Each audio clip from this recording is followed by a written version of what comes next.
In the heart of the Zenthari Dominion, where twin moons cast silver halos over crystalline spires and gravity-defying gardens floated in midair, the royal palace of Queen Lysara shimmered like a dream carved from starlight. Its walls pulsed with bioluminescent veins, shifting colors with the emotions of those who walked within. Here, in a world where telepathy was common and warriors could bend energy with their minds, lived Princess Vela. Tall, regal, with skin the soft green of moss under moonlight and hair like spun frost that fell past her waist. Her eyes, large and luminous, glowed faintly violet when she was angry, which was often. She was heir to the throne, blessed with psychic gifts that could shatter stone, and a will fiercer than a solar storm. And yet, as she stood on the balcony overlooking the city of North, arms crossed and lips pursed, she stared down at the newest addition to her security detail with undisguised skepticism.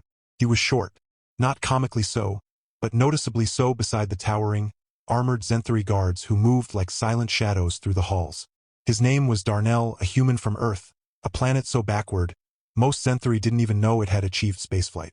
He wore a simple black suit with a high collar, no visible weapons, no aura of psychic energy, no glowing tattoos or bio-enhancements. Just a man. Brown hair cut short, warm brown eyes that held neither fear nor arrogance, and a quiet way of standing that made him seem larger than he was. The High Council had assigned him as her personal bodyguard after an assassination attempt during the Galactic Unity Summit, where 3 royal delegates were vaporized by a cloaked drone. They claimed Earth operatives had unconventional methods and remarkable resilience. Vela had laughed when she heard. A human? Protect her? She could stop a bullet with her mind. She could sense deception from a kilometer away. What could he possibly do? Still, tradition demanded she accept the Council's choice, at least for a trial period. So Darnell came, and from the first day, Vela tested him. She'd stride through the palace at odd hours, vanish into teleportation chambers, appear on distant balconies just to see if he'd follow. He always did, calm, silent, never out of breath, never flustered. Once, she triggered a false alarm in the eastern wing, sending panic through the palace guards, just to see how he'd react.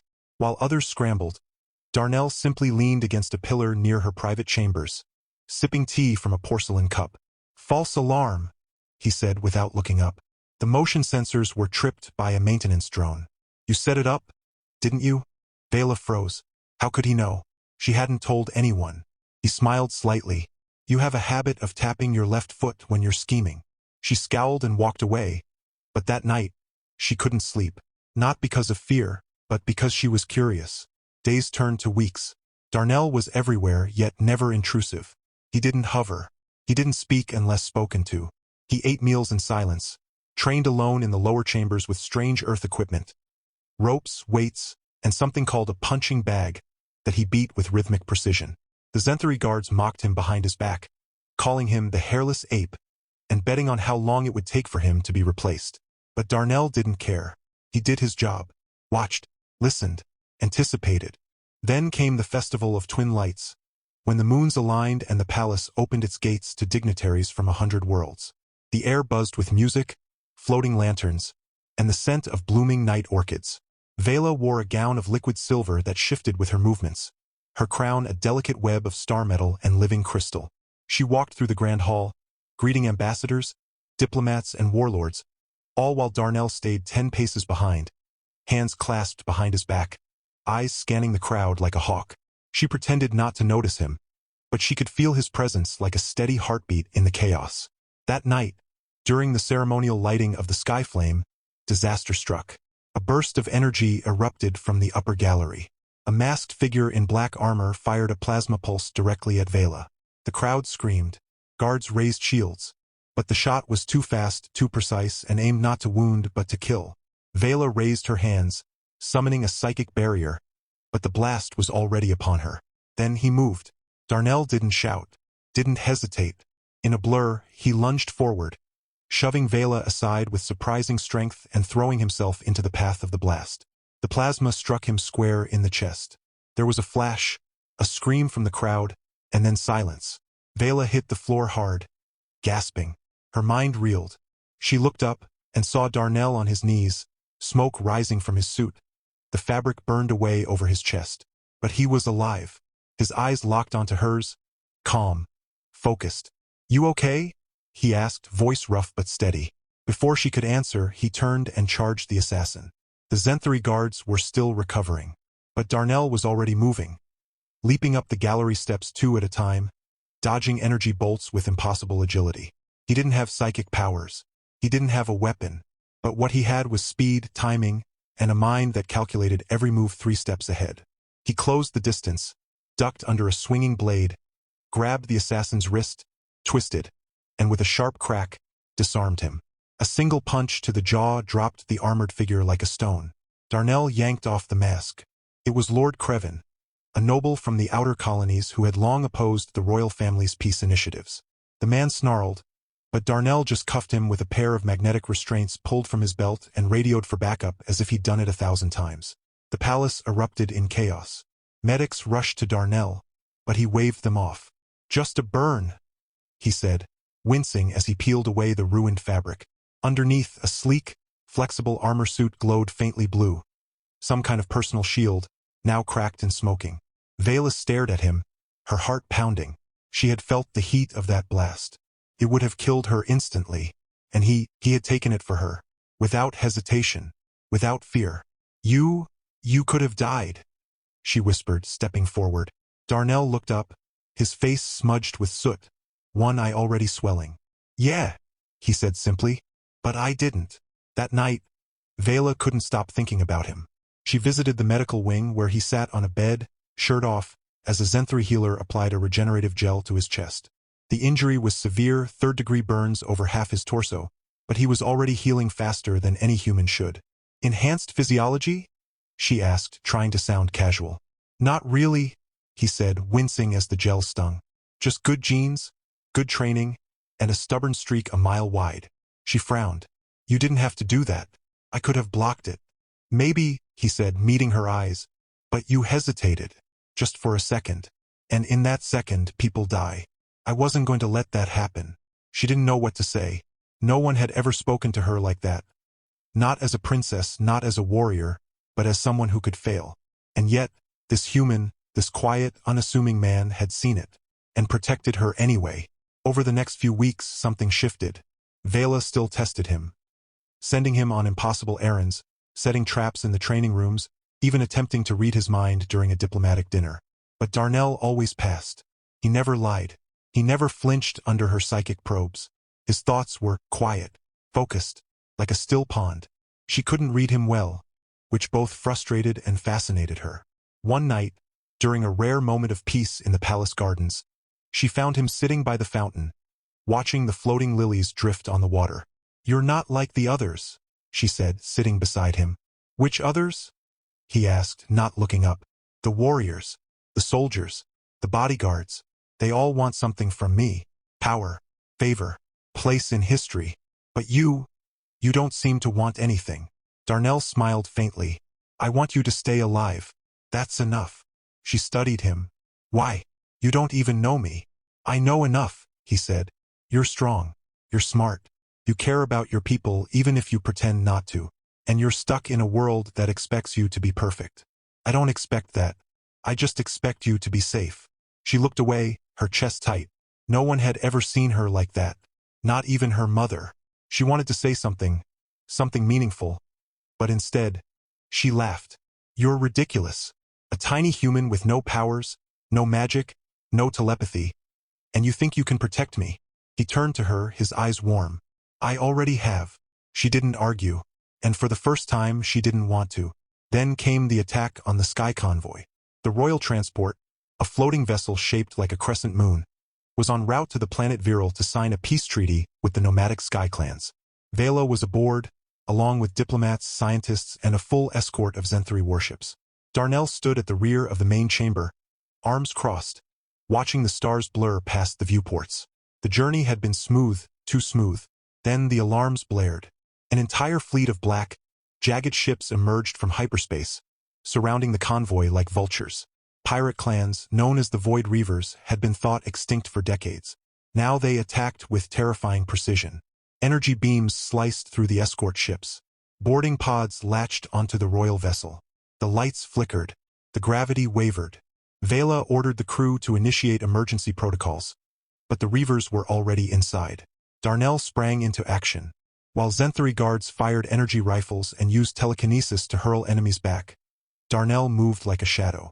He didn't rely on flashy powers. He used the environment, kicking over consoles to block corridors, using magnetic charges to seal bulkheads, disarming attackers with swift, brutal efficiency. He fought with a style Vela had never seen. No wasted motion, no showmanship. Just speed, precision, and an uncanny ability to predict his enemies' moves.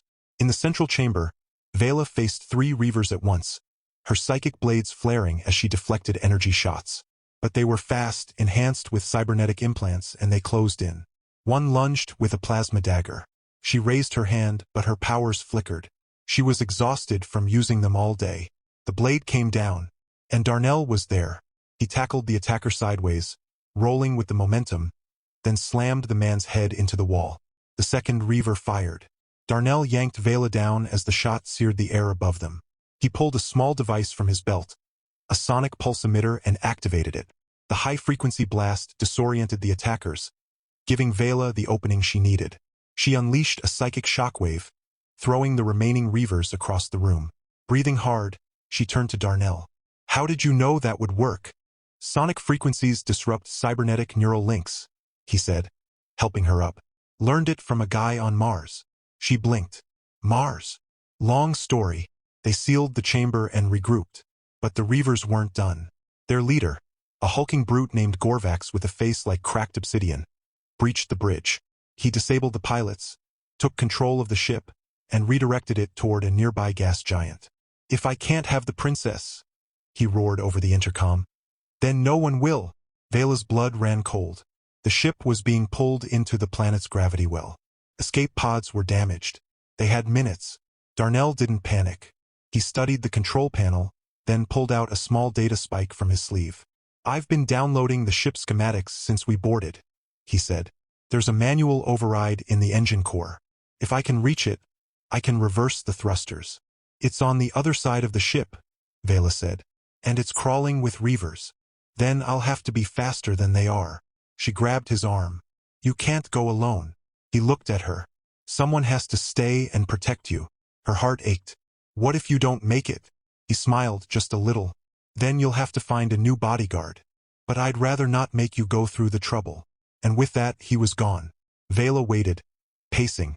Her mind stretched thin with worry and power.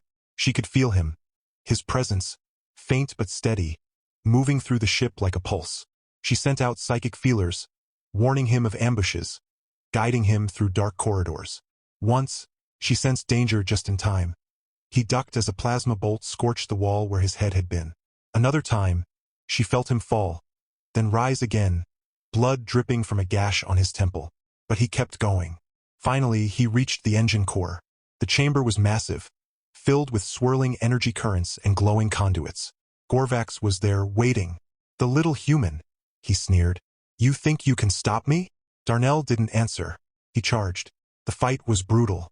Gorvax was stronger, armed with a gravity hammer that could crush steel. Darnell was smaller, injured, but faster. He dodged, weaved, used the environment, sliding under energy beams, kicking off walls, using magnetic grapples to swing across the chamber. He didn't win with strength. He won with strategy. He lured Gorvax into a power surge field, timed his movements, and at the perfect moment triggered a feedback loop in the engine controls. The resulting explosion knocked Gorvax off his feet. Darnell didn't hesitate. He lunged, activated the override, and reversed the thrusters just as the ship began to break apart from atmospheric pressure. The vessel shuddered, then pulled away from the gas giant. When Darnell returned to the bridge, battered and bleeding, Vela didn't say anything. She just ran to him and hugged him, tight, fierce, her face buried in his shoulder. He stiffened at first, then slowly, gently, wrapped his arms around her. "You came back," she whispered. "Told you I would." From that moment, something changed between them. Not just respect, not just gratitude, something deeper, something neither of them could name. Back at the palace, Darnell was offered honors, medals, a permanent position in the Royal Guard. He accepted only the position. The rest he gave to the families of fallen guards. Vela began seeking him out, not for protection but for company. They walked the gardens at dusk. They sparred in the training chambers, her with psychic blades, Him with a staff he called Old Reliable. She taught him basic telepathic shielding. He taught her Earth self-defense moves that made her laugh. "This is called a bear hug escape," he said, demonstrating. "Useful if someone tries to squeeze you to death." "And how often does that happen on Earth?" she asked, grinning. "More than you'd think." They shared meals, stories, silences that didn't feel empty, but full. One night, during a meteor shower, they sat on the highest balcony, wrapped in warm cloaks. The sky blazed with streaks of light. "I used to think strength was everything," Vela said softly. "Power, psychic gifts, dominion over others. But you showed me that strength isn't just about what you can do. It's about what you're willing to give." Darnell looked at her. "I didn't do anything special. You gave me your life, more than once, and you never asked for anything in return." He was quiet for a long moment. Then he said, "Maybe I wanted something after all." She turned to him. "What?" He didn't answer with words. He reached out, gently brushed a strand of white hair from her face, his fingers warm against her cool green skin. Her breath caught. The world seemed to stop, and then slowly she leaned in. When they pulled apart, Vela rested her forehead against his. "You still don't have powers," she whispered. "No," he said, smiling. "But I've got you." She laughed, a bright, clear sound that echoed through the palace. "And I've got you, you ridiculous human." Below, the city glittered. Above, the stars burned. And in that moment, in the heart of a palace built on power and pride, something fragile and beautiful had taken root. Not because of strength, but because of trust, because of courage, because of love. And neither of them knew what would come next. But for the first time, they were ready to face it. Together. The days that followed the meteor shower were unlike any Vela had known. There was a new lightness in her step, a warmth in her chest that no amount of royal duty could extinguish. She found herself glancing toward the eastern corridor during council meetings, waiting for the quiet rhythm of Darnell's footsteps. She caught herself smiling at nothing. Her advisors noticed. The court gossiped. A princess and her human bodyguard? It was unthinkable, scandalous, dangerous. But Vela didn't care. She had spent her life being told who she should love, who she should trust, who she should become. Now, for the first time, she chose for herself. And she chose him. The man who had stood between her and death without flinching, who made her laugh with silly earth jokes about toaster ovens and traffic jams, who held her hand during thunderstorms because, as he said, "I know you're powerful, but lightning still freaks you out." Still, the universe had a way of testing love. It began with whispers, rumors of a rebel faction rising in the outer provinces, calling themselves the Purists. They believed the Zenthri race should remain pure, untouched by foreign influence, and they despised the growing alliance with Earth. Their symbol was a shattered star, and their message was clear. The bloodline must not be tainted. Vela dismissed them at first. Rebels came and went. But then the attacks started, minor at first. A sabotage transport, a poisoned diplomat. Then came the bombing of the Unity Archive, where Earth and Zenthri histories were preserved. No survivors. Among the dead, Darnell's Earth liaison, a man who had helped him settle into palace life. Darnell took it hard. Vela found him in the training chamber late one night, smashing a reinforced training dummy with bare fists, his knuckles split and bleeding. She didn't speak. She just walked over, placed a hand on his shoulder, and let her healing energy flow into his skin. The cuts closed. The bruises faded, but the pain in his eyes remained. "They're not just after me," he said, voice low. "They're after you, and anyone close to you." She stepped in front of him. "Then we faced them together." He looked at her, his gaze full of conflict. "You don't understand. On Earth, when someone I cared about got hurt because of me, couldn't save them. I won't let that happen to you. You already have saved me," she said fiercely. "Over and over. And I'm not some fragile princess who needs to be locked away. I'm your partner. In everything." He didn't answer. But that night, he didn't leave her side. Then came the message. Encrypted pulse, sent directly to Vela's neural implant. No sender. No origin. Just words. "Your human is not what he seems. Ask him about Project Chimera." Her blood turned to ice. Project Chimera? She had never heard of it. She searched the Zenthri intelligence databases, nothing. She asked Earth's diplomatic channel, denied access. Even Darnell, when she mentioned it casually over breakfast, froze for just a second before smiling and saying, "Sounds like a bad sci-fi movie." but she saw it, the flicker in his eyes, the way his fingers tightened around his cup. He was hiding something. That night, while he slept, something he did rarely, she had noticed, he always took the first watch. She did something she had never done before. She reached into his mind. It was harder than she expected. His mental defenses were strong, not with psychic power, but with discipline, like a fortress built on silence and control. She pushed gently, not to invade, but to understand. And then, like a crack in stone, she saw it. Memories. A dark facility. White walls. Men in masks. Pain. Needles. Genetic sequences flashing on screens. A file labeled Subject D7. Chimera prototype. Human Zen3 hybrid. Her breath stopped. Hybrid? No, couldn't be. Darnell was human. Born on Earth. At least that's what he said. But the memories showed more. A scientist, his mother, working in secret, combining stolen Zen3 DNA with her unborn child's genome to save him from a fatal genetic disorder. The experiment worked. But it was illegal. Forbidden. When the authorities came, she fled with the baby, Darnell, to Earth, where she raised him in hiding, teaching him to suppress his abilities to pass as human. He had powers. Not psychic, not like hers, but enhanced, strength, speed, regeneration, a mind that could process information like a quantum computer. All buried beneath the calm, unassuming exterior. And he had known. All along. Vela pulled back, stunned. She looked at him, really looked. The way he moved. The way he healed too fast. The way he always seemed to know things. It made sense now. But why hadn't he told her? When he woke, she was waiting. "You lied to me," she said, voice trembling. He sat up slowly, eyes heavy with guilt. "I didn't lie. I just didn't tell the whole truth." "Why? Were you ashamed? Did you think I'd reject you?" "It wasn't about you," he said. "It was about this." He gestured to the palace, the world around them. If the Zen3 knew a hybrid existed, especially one with royal Zen3 DNA, they'd either worship me as a messiah or dissect me as a threat. And if Earth found out their ordinary human agent was part alien, they'd lock me up and study me. I've spent my whole life hiding. Not because I'm ashamed of what I am, but because the truth gets people killed. She stared at him. "And us? Is this a lie?" "No," he said, standing, stepping toward her. "This is the first real thing I've ever had. You think I don't know how impossible this is? A princess and a half-breed from a backwater planet? But I don't care about titles. I don't care about bloodlines. I care about you. And if that makes me a target, then so be it." Tears welled in her eyes. "You should have told me. I was afraid," he admitted. "Afraid you'd look at me differently. Afraid you'd see the experiment, not the man." She reached up, touched his face. "I see you, Darnell. Always have. And if the world wants to hate us for loving each other, then let them. We've already faced worse." He pulled her into his arms, holding her like she was the only real thing in the universe. But the world wasn't done with them.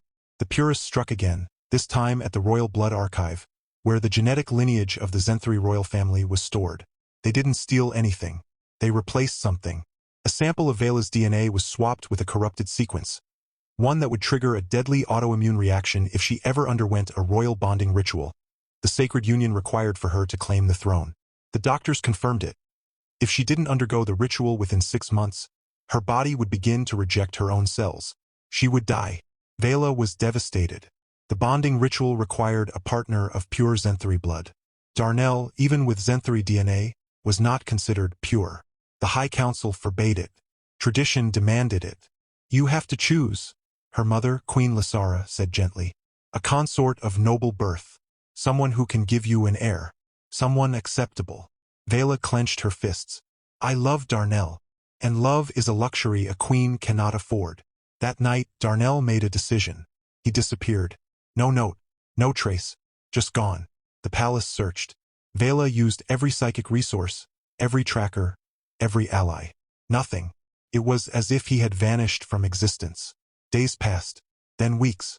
Vela threw herself into her duties, but her heart was broken. The court whispered that the human had abandoned her, that he had used her, that he was never real to begin with. But she knew better. Then, on the eve of the Interstellar Summit, a gathering of 100 worlds to discuss peace and alliance, Darnell returned. He stood at the palace gates, battered, bleeding, his clothes torn, but alive. In his arms, he carried a sealed biocase glowing with blue light. "I went to the source," he said, voice raw. "To the lab where I was created. Where your DNA was first studied. I found the original sequence. The uncorrupted one. And I brought it back. The scientists confirmed it. The real sample. The cure. But it wasn't enough. The ritual still required a pure-blooded Zenthri partner. Then Darnell did the unthinkable. He knelt before the High Council. "I am Darnell Vathar," he said, using a name no one had ever heard. "Son of Alira Vathar, royal geneticist, and Terran scientist Dr. Mara Kane. I was hidden at birth to protect the scandal of a forbidden union. I am not just a hybrid. I am royal blood, and I claim my right to stand beside Princess Vela, not as a guard, not as a lover, but as her equal." Silence, then uproar. Some called it blasphemy. Others, revelation. The records were checked. Buried deep in the archives, a name was found. Alira Vathar, sister to Queen Lysara, declared dead in a lab explosion 35 cycles ago. But she hadn't died. She had escaped, with her unborn child. Darnell was her son, Vela's cousin. But under Zenthri law, distant royal blood was still royal blood. The council hesitated. Tradition warred with truth. But Vela didn't wait. She stepped forward, took Darnell's hand, and faced them all. "I do not need permission to love. I do not need approval to live. If this ritual requires royal blood, then it is fulfilled. If it requires sacrifice, then we have already given it. And if the universe itself stands against us, then let it try." The ceremony was held under the twin moons. No grand audience, no politicians, just the ancient stones of the bonding temple, the whisper of the wind, and the glow of the life threads as they intertwined, green and brown, alien and human, past and future, woven into one. As the final chant echoed, a pulse of energy surged through the temple. The stars above shimmered. The earth trembled. And for the first time in history, the royal bonding ritual accepted a hybrid. They were bound, not just by love, but by fate. Yet, as they stood hand in hand, gazing at the sky, a single transmission crackled through Darnell's hidden earpiece. A message from a rogue satellite near Neptune. Chimera prototype activated. Phase 2 begins. Return to origin. His face darkened. Vela saw it. "What is it?" He looked at her, love and fear in his eyes. "My past isn't done with me, and whatever created me, it's still out there." She squeezed his hand. "Then we face it, together." And as the first light of dawn touched the palace spires, they knew this was not the end. It was only the beginning. Years melted into decades like starlight fading at dawn, and the legend of Princess Vela and her human protector grew into something greater than love. It became a symbol, a bridge between worlds, a promise that even in a universe vast and strange, two souls, different in every way, could choose each other and change everything. The message from Neptune, Phase 2 begins, had led them on one final journey.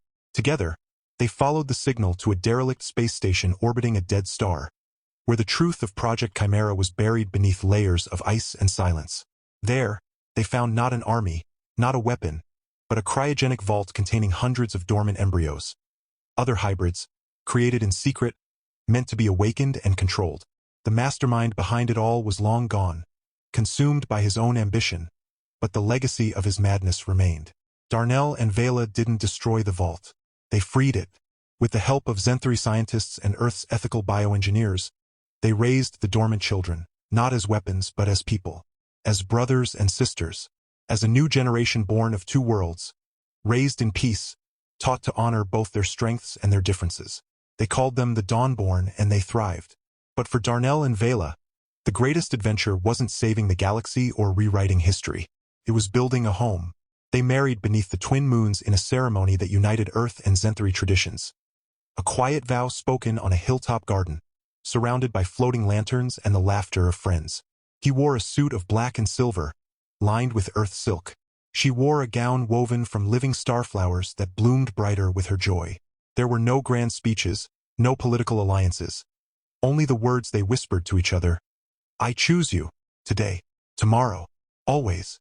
And from that day forward, their lives bloomed like the palace gardens after a long winter. They built a house on the edge of the royal estate.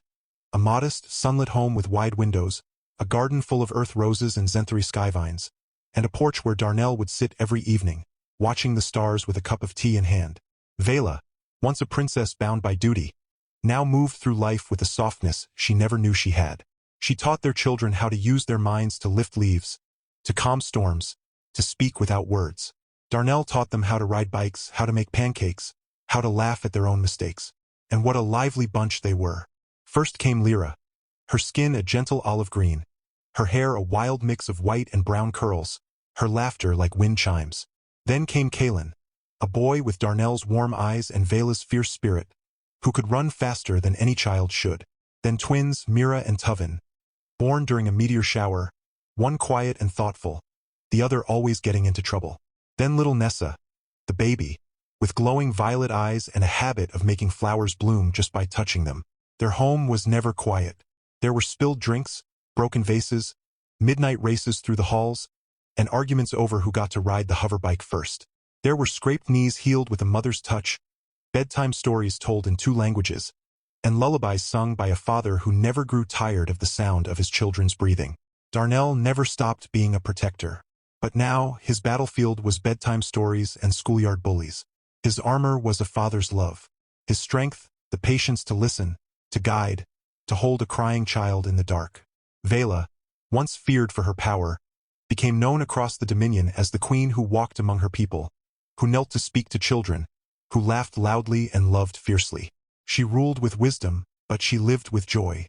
The purists faded into history, their hatred drowned out by the rising chorus of a new era, one where Earth and Zenthri children played together in floating academies, where love was no longer measured by blood, and where a human and an alien princess had proven that the most powerful force in the universe wasn't energy, or war, or even destiny.